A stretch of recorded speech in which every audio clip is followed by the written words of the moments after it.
안녕하세요. 여자들을 향한 하나님의 디자인 여하디를 섬기는 김미란입니다. 여하디 채널은 하나님의 딸, 아내, 엄마, 선한 이웃으로 살아가는 여자들의 이야기를 담고 있습니다. 오늘은 여자들이 믿고 있는 새빨간 거짓말의 1장, 진리를 거부한 결과에 대해서 여러분과 같이 이야기를 나눠보려고 합니다. 우리가 살고 있는 이 세상은요, 거짓말로 가득한 세상이에요. 사람들은 그 말이 현혹돼요. 왜냐하면 그 말이 꽤 달콤하기 때문이죠. 요즘 SNS에서 떠다니는 광고들이 있어요. 2주만 쓰면 이가 환해진다는 미백 치약, 8일만 바르면 기미가 없어진다는 비타민 C 앰플.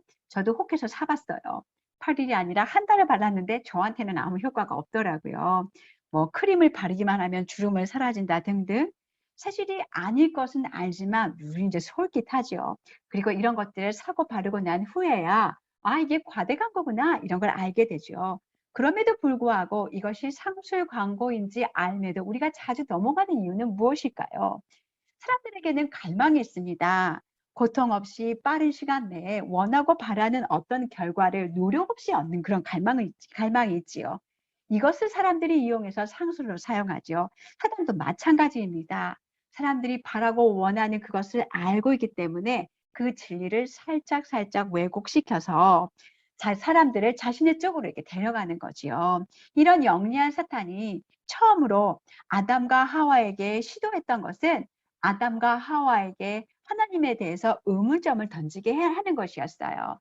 창조물과 피조물 사이를 이간질해서 하나님의 사랑과 선하심, 그분의 마음의 동기에 대해서 의문을 던지게 만든 거죠.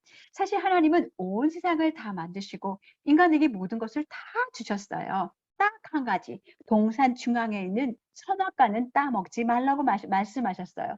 그 제안조차도 인간의 유익을 위한 것이었어요.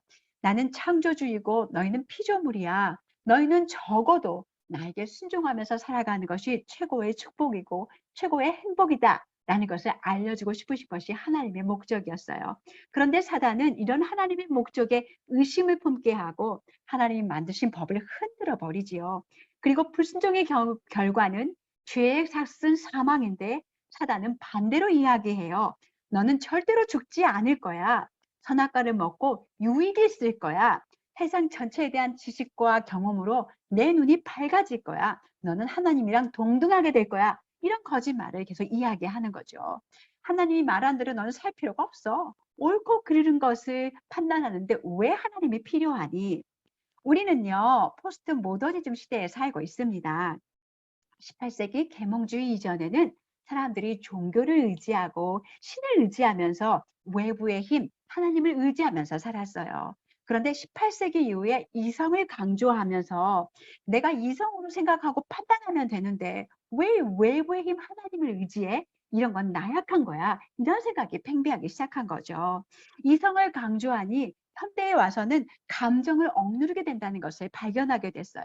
무엇인가를 강조하니까 무엇인가를 억누르게 되는 것은 바람직하지 않아.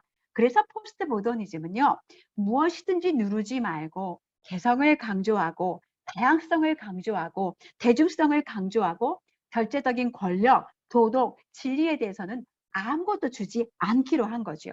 하나님에게 절대 권위를 주지 않으니 무슨 일이 벌어졌을까요? 요즘 신이 된 인간 뭐 이런 책이 있는데요. 인간이 정말 신이 된 거지요. 그래서 나는 내 뜻대로 살 권리가 있어. 뭐가 옳고 그른지 내가 판단할 권리가 있어. 생각대로 돼. 최선을 다하면 돼. 너는 할 수 있어. 삶은 마음대로 되는 거야. 이런 슬로건들을 여러분 아마 자주 들으셨을 거예요. 그런데 조금만 시간이 지나면 삶 속에서 이 모든 것들이 거짓이라는 것을 금방 발견할 수 있어요. 할 수 있어. 최선을 다하면 돼. 그래도 인생이 되지 않을 때, 내가 원하는 대로 내 인생이 된다고 믿었는데 그렇게 되지 않을 때 사람들은 대단히 혼돈스럽죠. 자신이 신인 줄 알았는데 신이 아닌 것을 알게 되었을 때 이건 견딜 수 없죠. 그래서 현대인의 많은 분들이 정신적으로 힘들고 어려워하고 고통을 호소하고 있는 거지요. 그리고 사단은 이런 정신의 극에 달하게 해서 어쩜 사람들에게 자살이라는 것을 선택하게끔 몰고 가는 거지요. 사단은요, 하와에게 뭐라고 이제 막 이렇게 거짓말로 하와를 꼬였냐면 하와에게 네가 본 것, 너의 감정, 너의 이성이 옳다고 말하는 토대로 결정하는 것이 옳다고 하라를 설득했어요. 설령 그것이 하나님께서 말씀하신 것과 반대가 된다고 할지라도 말이죠. 그런데 이곳에서 하와가 주도권을 행사해요. 선악과를 먹죠. 하단의 게임에 넘어가요. 그랬더니 어떤 결과가 일어났을까요? 토마스 브룩스는 이렇게 이야기했어요. 하단은 최선을 약속했지만 최악을 주었다. 명예를 약속했지만 치욕을 주었고, 기쁨을 약속했지만 고통을 주었으며, 유익을 약속했지만 상실을 주었고, 생명을 약속했지만 죽음을 주었다. 하나님의 지혜를 의지하는 것, 하나님의 왕되심을 인정하는 것, 그분의 법 아래 있는 것, 그분의 선하심을 신뢰하는 것은 정말 귀한 것이에요. 그 안에서 우리는 보호받고, 그 안에서 우리는 안전하고, 그 안에서 우리는 평안을 누릴 수 있어요. 세상에서 우리가 만나는 모든 문제는요, 사실 이런 거짓의 열매예요. 진리가 아닌 것을 믿었기 때문에 얻게 되는 그런 결과인 거죠. 그런데 슬프게도 많은 그리스도인들이요, 자신이 정말 많은 거짓에 노출되어 있고 그것에 속고 있다는 것을 잊고 모른 채 살아가고 계세요. 생각하지도 않고 그대로 받아들여요. 우리가 매일 접하는 광고, TV 드라마, 음악, 미술, 영화 등에는요, 그 속에서 전하고 싶은 메시지와 사상들이 있어요.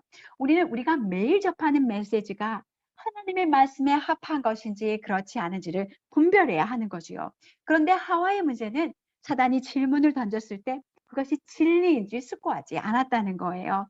사단의 말대로 했을 때 무슨 결과가 일어날까 생각하지 않았다는 거죠. 그 옆에 아담이 있었는데도, 하나님이 항상 그들과 함께 동행하고 계셨는데도 하와는 묻지 않았어요. 그리고 혼자 독립적으로 결정하죠. 우리들 어떤 일을 결정해야 할 때 우리가 독립적으로 결정하는 것을 조심해야 할 필요가 있어요. 우선 먼저 하나님께 기도해야 되고, 그리고 나서도 지혜로운 조언이 필요하면 남편에게 물어볼 수도 있고, 또 남편과 이야기해서 해결되지 않는다면 믿음의 선배들에게 함께 묻고 계속해서 기도하면서 여러분의 그 길들을 결정해 나가야지 실수를 줄일 수 있겠지요. 아마 이렇게 하나님이 우리 곁에 사람들을 두신 것은 우리를 보호하시고 우리를 도와주시려는 그런 하나님의 디자인입니다. 하와뿐 아니라 우리도 동일한 문제를 갖고 있어요. 선택은 결과를 가져와요. 우리는 이것에 눈을 떠야 해요. 그런데 많은 그리스도인들이 이 사실을 수고하지 않는다는 거예요. 그저 되는 대로 살고 주위 사람들과 환경에 영향을 받고, 그래서 범위 안에 살지 않고 먹고 싶은 거 다 먹고 사고 싶은 거 다 사고 세상 사람들의 가치와 생활 방식을 생각 없이 그대로 받아들인다면, 여러분, 어떤 것을 하고 싶은 것을 선택할 수 있지만 그 선택의 결과까지 우리는 선택할 수 있는 게 아니지요. 대가를 치르게 되어 있어요. 우리는 하나님께서 우리에게 주어주신 분량 안에서 어떻게 삶을 지혜롭게 관리하고 미래를 위해 투자하고 속박되지 않을지 생각해야 하고, 하나님께 도우심을 구해야 하고 지혜롭게 발걸음을 옮겨야 하죠. 우리가 앞으로요, 계속해서 여자들이 속고 있는, 공통적으로 믿고 있는 거짓말에 대해서 계속 살펴볼 거예요. 그런데 그러기 이전에 어떻게 우리가 거짓에 속게 되고 거짓의 그 속박으로 이어지는지 한번 살펴보려고 합니다. 사실 우리가 속박으로 가는 그 과정은요, 하루아침에 이루어지지 않아요. 속박에는 과정이 있고, 그 거짓말의 가장 첫 번째 단계는 거짓말에 귀를 기울이는 것에서부터 시작돼요. 진실하지 않은 정보에 귀를 기울이는 것은 속박과 죽음을 향해 가는 첫걸음인 거예요. 그래서 우리는 항상 어떤 정보이든지 간에 우리의 생각과 마음에 입력시키기 전에 그것이 하나님의 말씀에 합당한 것인지, 하나님 나라의 가치관에 맞는 것인지 생각해 보시고 분별해야 하는 그런 과정이 필요해야 하겠죠. 아울러 우리 아이들도요, 어렸을 때부터 말씀 안에서 잘 분별할 수 있는 힘을 길러주셔야 돼요. 우리 아이들이 어렸을 때는 외부의 어떤 환경에 영향받지 않도록 우리가 또 보호해 줘야 되죠. 우리 아이들은 분별할 줄 모르기 때문에 모든 것을 선택하게 다 맡겨주는 것은 여러분 지롭지 않다는 것은 알고 계실 거예요. 어떤 사상이나 생각도 마찬가지예요. 우리 아이에게 해가 된다고 한다면 우리는 보호해야죠. 그리고 우리 아이들에게 또 죄에 민감할 수 있도록, 옳고 그린 것을 분별할 수 있도록 말씀 안에서 자녀를 양육하며 하나님 나라의 가치관을 심어줘야죠. 예를 들어 이런 거예요. 세상은 외모로 사람을 평가해요. 어느 날 여러분의 아이가 집에 들어와서 엄마, 걔는 너무 못생겼어. 이런 얘기를 한다고 한번 생각해 보세요. 여러분은 그런 아이들의 말에 어떻게 반응하세요? 그래, 맞아. 걔는 좀 안 생겼어. 이렇게 말씀하신다면 우리는 어쩜 하나님 나라의 가치관으로 그 아이에게 반응하고 있지 않는 거예요. 우리 하나님은요, 그 아이를 만드신 분이 누구일까요? 바로 하나님이잖아요. 그 아이를 하나님이 형상대로 창조하셨고, 하나님이 형상으로 창조한 모든 것들은 귀하고 소중하고 아름답게 하나님께서 보시기 때문에 우리는 사람의 생김새로 판단하는 것은 그냥 작은 문제야, 이렇게 생각할 수 없죠. 그것은 하나님 나라의 가치관으로 보고 하나님이 그 아이를 위하여 생명을 주실 만큼 소중하고 귀하게 여겼기 때문에 우리도 함께 누군가를 외모로 판단하는 것이 아니라 하나님의 눈으로 소중하고 귀하게 여겨야 한다는 것을 함께 아이들이랑 나눌 수 있다면, 여러분이 그 시간 우리 아이들을 세상에서 보호하면서 하나님 나라의 가치관을 심겨줄 수 있는 거지요. 우리는 우리 아이들에게요, 하나님 나라의 가치관을 가르쳐 줄 때 삶에서 말이 아니라 삶의 본이 돼서 알려주어야 합니다. 사실 이 말은 완벽하라는 말은 아니에요. 부모도 죄인에게 넘어질 수 있죠. 잘못했다면 우리 아이들에게 엄마 아빠가 이건 잘못했어, 용서를 구하면서 함께 복음을 의지하는 모습을 보이면서 자녀들 양육하면 되죠. 진리를 따르지 않는 사고방식에 귀를 기울이는 것은 잘못된 믿음으로 발전시켜서 우리를 속박으로 가운데 묶어둘 첫 단계가 됩니다. 두 번째는요, 그 거짓말을 곰곰이 생각하는 거예요. 거짓을 들으면, 거짓에 귀를 기울이면 그것을 생각하게 되죠. 그리고 하나님의 말씀과 반대되는 정보인데도 문을 열게 되면, 그 말이 옳을지도 몰라, 그 말이 유익할지도 몰라, 이런 생각을 하게 되면 우린 벌써 거짓에 넘어가게 된 거예요. 세 번째 단계는 거짓을 믿는 단계입니다. 거짓말이 뿌리를 내리고 자라는 단계인 거죠. 하와를 보세요. 하와는 뱀의 권위에 귀를 기울였고, 그럼 다음 곰곰이 생각하고, 이제 뱀과 토론하더니요, 이제 행동하기로 결정을 해요. 네 번째가 바로 그 단계예요. 거짓말대로 행동하게 되는 거죠. 우리가 무엇을 믿느냐는 건요, 우리가 어떻게 사는지, 어떻게 행동하는지를 보면 알 수 있어요. 우리가 행동하는 것은 무엇을 믿는지에 달려 있어요. 진리가 아닌 것을 믿는 믿음은요, 우리를 속박을 향해서 다 나아가게 만들어요. 우리가 사소해 보이는 영역이라도 타협하기 시작하면요, 그것이 습관이 되고 영이 무뎌지죠. 그런데 사소한 영역이라도 성령께서 우리를 찌를 때, 알려주실 때 가능하기 시작한다면 우리는 더 민감하게 돼요.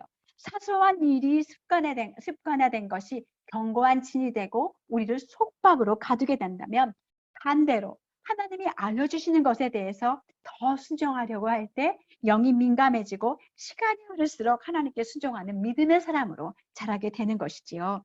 그러면 속박에서 자유로 어떻게 나아갈 수 있을까요? 세 가지 염두에 두어야 될 것이 있어요. 첫 번째는 자신의 삶의 속박된 영역을 찾아보는 거예요. 우리가 이미 알고 있는 어떤 속박된 영역도 있지만 우리가 알지 못하는 영역도 있기 때문에 우리는 하나님께 우리가 속박되어 있는 그것을 볼 수 있게 해달라고 기도해야 하는 거지요. 누구든지 자신이 지배당하는 것에 종이 되게 되어 있어요. 육체적인 속박, 정서적인 속박, 성적인 속박, 재정적 속박, 인정에 대한 갈망 등등, 이런 것들을 삶에서 찾았으면 우리는 열매가 아니라 뿌리를 공격해야 합니다. 두 번째 단계는요, 속박된 영역이 뿌리내리고 있는 거짓말을 찾아내는 거예요. 마찬가지예요. 이것도 찾기 쉽지 않아요. 그래서 우리는 하나님께 또 도우심을 구하면서 그동안 믿어온 거짓말이 무엇인지 하나님께 간구하면서 그 거짓말의 뿌리를 찾아내는 거지요. 그 다음에는 어떻게 해야 될까요? 세 번째 단계는요, 이 거짓을 진리로 대체하는 거예요. 사단은 강력한 대적입니다. 사단의 거짓말보다 그런데 더 강력한 것은 뭐냐면요, 진리, 하나님의 말씀입니다.